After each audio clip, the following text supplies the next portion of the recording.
ഇപ്പം നമ്മൾ ശ്രദ്ധിക്കേണ്ടത് എന്തെങ്കിലുമൊക്കെ അല്ലെ തടസ്സങ്ങളൊക്കെ പ്രശ്നങ്ങളൊക്കെ നമ്മൾ ഉണ്ടായിക്കൊണ്ടിരിക്കും. അതിനെയൊക്കെ ഓവർകം ചെയ്യുന്നത് പുതിയ പുതിയ അനുഭവങ്ങളോടുകൂടെ ആയിരിക്കണം, അല്ലെങ്കിൽ അതിൽ നിന്ന് ഒത്തിരി പാഠങ്ങൾ നമുക്ക് പഠിക്കാൻ കഴിയണം എന്നുള്ളതാണ് ദൈവം നൽകിയിരിക്കുന്നത്. ഞാൻ വായിച്ച വചനത്തിലേക്ക് നിങ്ങൾ ശ്രദ്ധയിൽത്തിരിക്കുകയാണ്. ഇവിടെ വായിച്ച വചനത്തില് വളരെ വളരെ സിമ്പിളായിട്ട് പഠിക്കാൻ പറ്റുന്ന ഒന്ന് രണ്ട് കാര്യങ്ങളാണ് പറഞ്ഞ് പ്രാർത്ഥിക്കാൻ ആഗ്രഹിക്കുന്നത്. അപ്പൊ 4-ാം വാക്യം ഒന്ന് വായിച്ചേ. അവൻ എന്നോട് പറ്റിയിരിക്കാൻ ഞാൻ അവനെ വിടുവിക്കും. അവന്റെ നാമത്തെ അറിയാൻ ഞാൻ അവനെ വിടുവിക്കും. ഇവിടെ ശ്രദ്ധിക്കുക, എനിക്ക് ഒരു വാക്യത്തിനകത്ത് ഈ 14-ാമത്തെ വാക്യം വളരെ പവർഫുൾ ആയിട്ടുള്ള ഒരു വാക്യമാണ്. കാരണം ഈ 91-ാം സങ്കീർത്തനം മിക്കപ്പോഴും ഞാൻ ആ സങ്കീർത്തനം പറയാറുണ്ട്. മിക്ക സമയങ്ങളിലും ഞാൻ ഈ സങ്കീർത്തനം പറയാറുണ്ട്, കാരണം ഇത് കാണാതറിയാവുന്നതുകൊണ്ട് പറയാറുണ്ട്. പക്ഷെ ഇതിനകത്ത് എന്നെ ഭയങ്കരമായിട്ട് ചിന്തിപ്പിച്ചിട്ടുള്ള ഒരു കാര്യം, 1-2 കാര്യങ്ങളുണ്ട്. അതിലൊരു കാര്യം ഇതാണ്, ഈ 91-ാം സങ്കീർത്തനത്തിന്റെ ഏറ്റവും വലിയ അനുഗ്രഹങ്ങൾ നമുക്ക് ഉണ്ടാകുക എന്ന് പറയുന്നത് 1-ാമത്തെ വാക്യമാണ്. ആ 1-ാമത്തെ വാക്യം എന്താ പറയുന്നത്? അത്യുന്നതന്റെ മറവിൽ വസിക്കുകയും സർവശക്തന്റെ നിഴലിൻ കീഴിൽ പാർക്കുകയും ചെയ്യുന്നവൻ. അവിടെയാണ് ഈ താഴോട്ടുള്ള കംപ്ലീറ്റ് അനുഗ്രഹങ്ങൾക്കും അവനാണ് അത്. അത്യുന്നതന്റെ മറവിൽ വസിക്കാതെ സർവശക്തന്റെ പാർക്കാതെ കിടക്കുന്ന ഒരാൾക്ക് ഈ അനുഗ്രഹങ്ങൾ മൊത്തം ഉണ്ടാവണമെന്ന് പറഞ്ഞു കഴിഞ്ഞാൽ അത് മണ്ടത്തരമാണ്, ഒരിക്കൽ പോലും അത് കിട്ടുന്നില്ല. അപ്പൊ 1-ാമത്തെ വാക്യത്തിന്റെ പ്രസക്തിയാണ് താഴോട്ടുള്ള അനുഗ്രഹം എന്ന് പറയുന്നത്. അപ്പോൾ നമ്മൾ ശ്രദ്ധിക്കുന്നത്, നമ്മൾ അത്യുന്നതന്റെ മറവിൽ വസിക്കുന്നു എങ്കിൽ, സർവശക്തന്റെ നിഴലിൻ കീഴിൽ പാർക്കുന്നു എങ്കിൽ താഴോട്ടുള്ളതെല്ലാം നമുക്ക് കിട്ടുമെന്നുള്ളതാണ്. അപ്പൊ അതുകൊണ്ട് താഴോട്ടുള്ള അനുഗ്രഹം നമുക്ക് വേണം. ഇത് നമുക്ക് പറ്റത്തില്ലെന്ന് ഒരിക്കലും അത് മണ്ടത്തരമാണ്, ഒരിക്കലും നമ്മൾ അതിനെ ആശ്രയിച്ചിട്ട് കാര്യമില്ല എന്നുള്ളതാണ്. ഇനി നമ്മൾ ശ്രദ്ധിക്കാം, അത് ഒരു പോയിന്റ്. 2-ാമത്തെ ഏറ്റവും ശക്തമായ അതിനകത്തെ മറ്റൊരു വേർഡാണ് ഈ 14-ാം വാക്യം. ഈ 14-ാം വാക്യത്തിന് അത് പ്രത്യേകത ഉണ്ട്. അതിനകത്ത് പ്രത്യേകത എന്താണെന്ന് വെച്ച് കഴിഞ്ഞാൽ, ആ 1-ാം വാക്യം പോലെ തന്നെ കുറെ കൂടെ ബലവത്തായതാണ് ഈ 14-ാം വാക്യം എന്ന് പറയുന്നത്. എന്ന് പറഞ്ഞാൽ ഇവിടെ പറയുന്നു, എന്താണ് പറഞ്ഞേ? അവൻ എന്നോട് പറ്റിയിരിക്കുക. അവൻ എന്നോട് പറ്റിയിരിക്കുക, ഞാൻ അവനെ വിടുവിക്കും. വളരെ ശ്രദ്ധിക്കണം, ഈ വാക്യത്തിന്റെ ഒരു പ്രസക്തി ഈ ദൈവത്തോട് പറ്റിയിരിക്കുക എന്നതാണ്.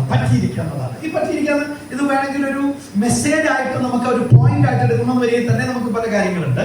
അതായത് നമുക്കറിയാം, കാലേബ് എന്ന് പറയുന്നതാണ്. കാലേബ് ന്യായാധിപന്മാരുടെ പുസ്തകം, യോശുവയുടെ പുസ്തകത്തിനകത്ത് ഉള്ള ഒരു ഭാഗമാണ്. അതിനകത്ത് കാലേബ്, അതായത് മോശ കനാൻ നാട് ഉറ്റുനോക്കാൻ വേണ്ടിയിട്ട് ഇസ്രായേൽ മക്കളെ അയക്കുമ്പോൾ അവിടെ 12 പേരെയാണ് അയക്കുന്നത്. 12 പേര്.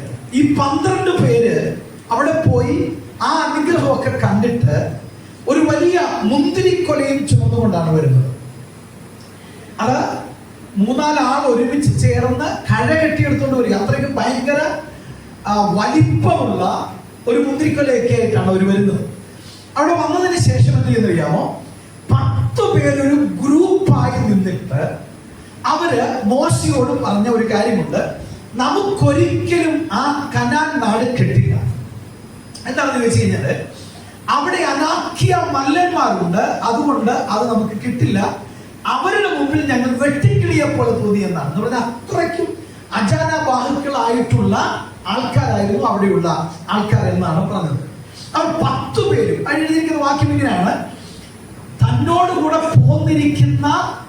പോന്നവർ ജനത്തിന്റെ ഹൃദയം ഉരുകുമാറാക്കി ഞങ്ങളോ മീൻസ് 2 പേർ, ആരാണെന്നറിയോ? യോശുവയും കാലേബും യഹോവയോട് പൂർണ്ണമായി പറ്റിയിരുന്നു. അതാണ് ആ പദം, പൂർണ്ണമായി പറ്റിനിന്നു. ഈ പൂർണ്ണമായി ദൈവത്തോട് പറ്റി നിൽക്കുക എന്ന് പറഞ്ഞാൽ, ഒരു വലിയ സമൂഹം തനിക്കെതിരെ ഉയർന്നാലും ദൈവത്തിനു വേണ്ടി ദൈവിക വിഷയത്തിൽ കാണുന്നതെല്ലാം വിശ്വാസത്തോടെ ഉറച്ചു നിൽക്കുന്നതിനാണ് പറ്റിയിരിക്കുക എന്ന് പറയുന്നത്. നിങ്ങൾ ആ ഭാഗങ്ങൾ പഠിക്കുമ്പോൾ അതിനകത്ത് സകലരും ജനത്തിന്റെ ഹൃദയം ഉരുകു എന്ന് പറഞ്ഞാൽ ജനം വസ്ത്രം കീറി നിലവിളിച്ച് കരഞ്ഞതായി എന്ന് പറഞ്ഞാൽ, ഞങ്ങളെ ഈ വഴിയാധാരമാക്കാൻ വേണ്ടിയിട്ടാ ദൈവം ഇവിടെ കൊണ്ടുവന്നതെന്ന് പറഞ്ഞ് ജനം പ്രശ്നം ഉണ്ടാക്കുവാൻ മോശക്കെതിരെയൊക്കെ ഭയങ്കര പ്രശ്നമായിരുന്നു.